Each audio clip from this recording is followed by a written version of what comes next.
নমস্কার, আমি গুরুজি উত্তম শাস্ত্রী বলছি। আমি গত সপ্তাহে একটা প্রোগ্রাম করেছিলাম যে 2025 সাল কেমন যাবে, কোন রাশি, কোনটা শুভ কোনটা অশুভ, এবং সংখ্যা তত্ত্ব বলেছি যে 2025 সাল 2+0+2+5 সমান 5 আর 2 7 আর 2 9, 9 হচ্ছে মঙ্গল। তাহলে আমরা 9টা গ্রহ, 12টা রাশি, 27টা নক্ষত্র নিয়ে আমাদের জীবনে চলার পথ। আমি গত সপ্তাহে বলেছি রাহু এবং শনি নিয়ে। আজকে যেটা বলছি বুধ এবং বৃহস্পতি। আপনারা জানেন যে দেবগুরু হচ্ছে বৃহস্পতি, আর গ্রহদের মধ্যে সবচেয়ে তীক্ষ্ণ প্রখর উদীয়মান গ্রহ হচ্ছে কি সূর্য মানে রবি। আর গ্রহদের মধ্যে সবচেয়ে নাবালক গ্রহ হচ্ছে, এটাকে আমরা বুধকে নাবালক গ্রহ বলে থাকি, নাবালক গ্রহ। আর কেতুকে আমরা কি বলে থাকি, একটা অশুভ গ্রহ, মানে কেতু মানে একটা খুব অশুভ। কেতু যার থাকবে তার একদম, যার দোষায় কেতু থাকবে, যার অন্তর্দশায় কেতু থাকবে, বিনা কারণে আইনি ঝামেলা, মানহানি, শত্রুতা থেকে ক্ষয়ক্ষতি হবে, শারীরিক অঘটন ঘটবে, ওভারঅল গোলমাল যাবে। তা আজকে যেটা আমি আলোচনা করব, যে প্রোগ্রামটার আজকে বিশেষ বস্তু, আজ প্রোগ্রামটা আপনারা একটু ভালো করে ওয়াচ করবেন যে বুধ এবং বৃহস্পতি 2025 সাল কেমন হতে পারে। যাদের বুধের দোষা চলবে তারা কেমন থাকতে পারে, যাদের বৃহস্পতির দোষা তারা কতটা সাফল্য পেতে পারে।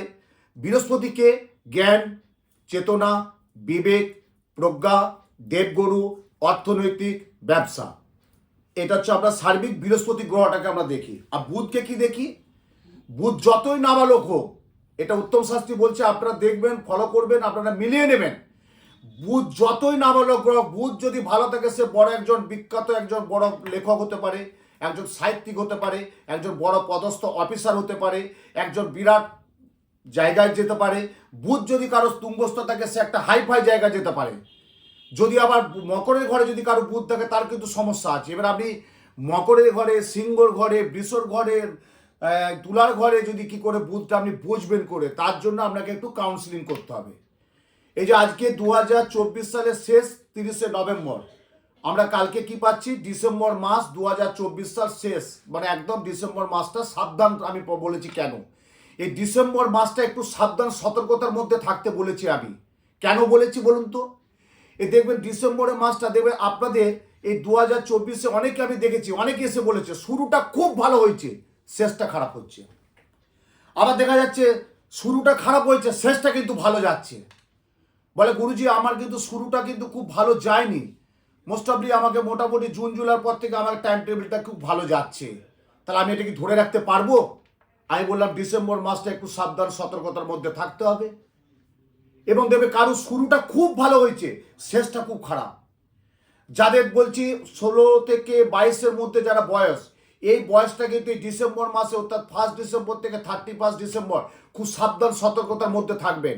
বন্ধু বান্ধব থেকে দূরত্ব রাখবেন। অনেকেই দেখবেন এই ডিসেম্বর মাসটা বেড়াতে যায়, ভ্রমণ করতে যায়। অবশ্যই দেখুন আমি কেন বলছি, আমি একটা কারণে বলছি যে 2025 সালে কেন সতর্কতা দিচ্ছি। কেন দেখুন, আপনারা আপনারা আপনারা দেখুন, শুভবুদ্ধি সম্পূর্ণ মানুষ। আপনারা বাইরে বেড়াতে যান, 2 মাস আগে টিকিট কাটেন, ফ্লাইটে গেলে 1 মাস 1.5 মাস 2 মাস আগে টিকিট কাটেন, হোটেল বুকিং করেন। কেন? যে আমি একটা গন্তব্যস্থলে যাব, আমার টিকিটটা বুকিং হয়ে গেছে, ট্রেনের টিকিট রিজার্ভেশন হয়ে গেছে, ফ্লাইটের টিকিট হয়ে গেছে, হোটেল বুকিং হয়ে গেছে। আপনি বেরোচ্ছেন, এই দিন রওনা দিচ্ছেন, তার 2 মাস আগে আপনি সমস্ত প্রিপারেশন রেডি করে রেখেছেন।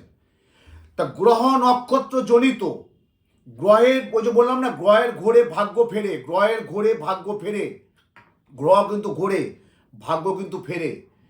এই গ্রহ নক্ষত্রের যদি আগাম আপনি প্রতিকারটা পড়ে থাকেন, তাহলে আপনি জানেন যে আমার 2025 সালে এই টাইমটা আমার খুব খারাপ যাবে, বা আপনি ভেবেছেন যে আমার 2025 সালটা এই টাইমটা খারাপ যাবে, এর থেকে রিকভার করব কি করে।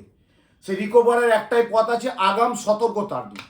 যে সতর্কতা নিয়ে হচ্ছে কি, যে জ্যোতিষ এবং তন্ত্রের মাধ্যম দিয়ে আপনাকে সেই প্রতিকারটা সুন্দরভাবে পড়তে হবে। এবং যদি সে সুন্দরভাবে সঠিক প্রতিকারটা আপনি ধারণ করে থাকেন, এবং বিভিন্ন প্রতিকারের যে একটা মূল মন্ত্র আছে, প্রতিকারের যে একটা প্রসাধন আছে, প্রতিকারের মধ্যে যে একটা তথ্য আছে, সেটাকে যদি আপনাকে জিনিসটা মানতে হবে। কিন্তু শুধু একটা রাহু খারাপ গোমেদ পড়ে গেলে হবে না, একটা মাঙ্গলিক বনে মঙ্গল প্রবাল পড়লে হবে না। সে তার কোন ঘরে কোথায় কি অবস্থায় স্থিত আছে, বা কি অবস্থায় সে অবস্থায় জায়গায় আছে, সেটাকে আপনাকে ওভারঅল কাউন্সিলিং করতে হবে। আমি বারবার বলি কাউন্সিলিংটা দরকার, একজন অভিজ্ঞ জ্যোতিষীর পরামর্শ দরকার। এই সামনে মাধ্যমিক উচ্চ মাধ্যমিক পরীক্ষা। আমি বারবার বলছি 2024 সাল 17 থেকে 22 পর্যন্ত যারা জাতক এবং জাতিকা তাদের গুরুজন দেখে বলছে এই মাসটা একটু সাবধান সতর্কতে থাকতে বলবেন। বাইক টাইক যারা চালান খুব সাবধানে, একটু বন্ধুপ্রীতি হয়ে যাবে। আপনাকে বলে যাচ্ছে যে বাবা আমি 6টা 7টায় যাচ্ছি একটু বন্ধুর সাথে, আমি 9টার মধ্যে চলে আসবো। 9টা কেন, 9টা 9:30 10টা সে ছেলে কিন্তু বাড়ি আসছে না। আপনি কিন্তু টেনশন বাড়ছে আপনার, কেন আসছে না, কোথায় যাচ্ছে, কি ব্যাপার। এই নানান রকম একটা অনুষ্ঠানের মধ্যে তো থাকবে, এই পার্টি, এই প্রোগ্রাম, এই তারপর পিকনিক, হ্যান ত্যান, একটু সাবধান থাকতে বলছি, বারবার বলছি। এবারে সাবধানটা অবলম্বন জানবেন কি করে? যাদের রাহু এবং কেতু, যাদের শনি, এই 3টে গ্রহ যদি কারো নিচস্থ থাকে, তাদেরকে বারবার বলছি রাহু শনি কেতু থেকে সাবধান। যে কোনো কারণে অকারণে দুর্ঘটনা, অকারণে একটা বন্ধু বান্ধব থেকে ক্ষয়ক্ষতি হবে, এমন কিছু কথা বলবে যে কথাবার্তার মধ্যে এমন কিছু একটা হয়ে যাবে, একটা অপ্রাসঙ্গিক কথা বলবে, সে কথাবার্তার মধ্যে বিশাল তিক্ততা এসে যাবে। এটা কিন্তু থেকে সাবধান থাকতে হবে। কখন সাবধান থাকবে? এই 2024 সাল ডিসেম্বর মাস, 1 ডিসেম্বর থেকে 31 ডিসেম্বরের মধ্যে। এবার রাশি লগ্ন অনুযায়ী তো আমি বলেছি, আমি পরের প্রোগ্রামে প্রত্যেকটা প্রোগ্রাম আমি বলে দেব। এবার যেটা আজকে বলছি, টোটকাটা যে বলছি, যদি কোনো দেখছেন আপনার ছেলে বা মেয়ে কোনো কথা শুনছে না, যে কোনো খাবারের সাথে, যে কোনো খাবারের সাথে লবঙ্গ আছে, লবঙ্গ পাওয়া যায়, দেখবেন মুদিখানা দোকানে লবঙ্গ পাওয়া যায়, একটা লবঙ্গকে ভিজিয়ে জলটা খাইয়ে দেবেন।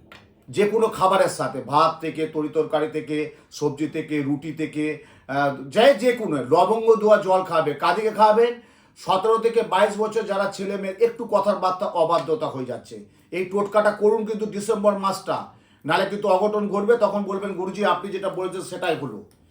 এবং আজকে যেটা বলছি, বুধ এবং বৃহস্পতি, দেখুন সবাই ব্যবসা করেন, অনেকেই ব্যবসা করেন, সবাই আমাকে এসে বলে আমার ব্যবসাটা চলছে না, অর্থনৈতিক দেনা হয়ে যাচ্ছে, ঋণগ্রস্ত হয়ে যাচ্ছে, টাকা ধরে রাখতে পারছি না, লোকাল লোকের কাছে আমাকে টাকা লোন সুদ করতে ইন্টারেস্টে, বেশি টাকা ইন্টারেস্টে দিতে হচ্ছে, আমি খুব মানসিক দিকে মর্মাহিত আছি গুরুজি।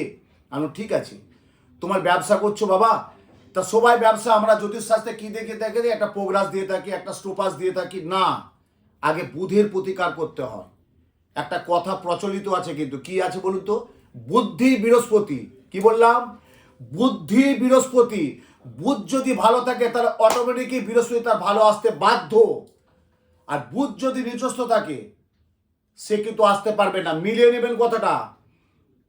আপনি কোনো একটা কষ্ট করে আপনার ছেলেকে ব্যবসা করতে দিয়েছেন, কোনো হোটেল বা কোনো ফাস্টফুড বা কোনো একটা গার্মেন্টসের ব্যবসা বা কোনো একটা জুয়েলারি ব্যবসা বা কোনো একটা আপনি মুদিখানার দোকানের ব্যবসা বা কোনো একটা কসমেটিক্স ব্যবসা বা কোনো একটা হার্ডওয়ার্সের ব্যবসা বা কোনো একটা আপনি আরও অন্য কোনো ব্যবসার সাথে আপনি ছেলেকে দিয়েছেন, কিন্তু সেই ছেলে ব্যবসায় বসতে পারছে না। কি করে বসবে?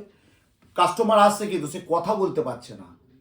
কথাটা যে বলবে, কাস্টমারকে যে কথাটা বলবে যে আপনার কোনটা দরকার, কোনটা নেবেন, কি চাই বলুন, এই জিনিসটা বলতে পারছে না।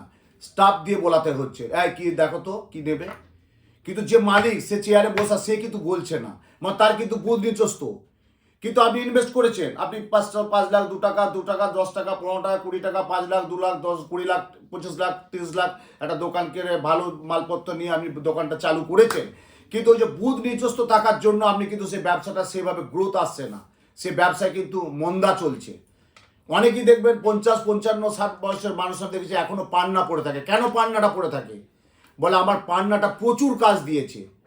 আমি একজন বিজনেসম্যান, আমি ব্যবসা করছি, কিন্তু আমি দেখেছি আমার ব্যবসাটার কারণ একটা মাত্র, কি পান্নাটা খুলেছি বলে আমার ব্যবসাটা ডাউন হয়েছে।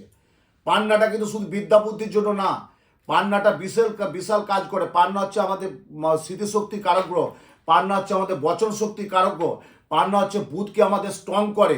আপনি নার্ভাস হচ্ছেন, আপনি কথা বলতে পারছেন না, তখন দেখবেন পান্নাটা করলে আপনার মনের মধ্যে একটা বিরাট সঞ্চার পাওয়া যায়।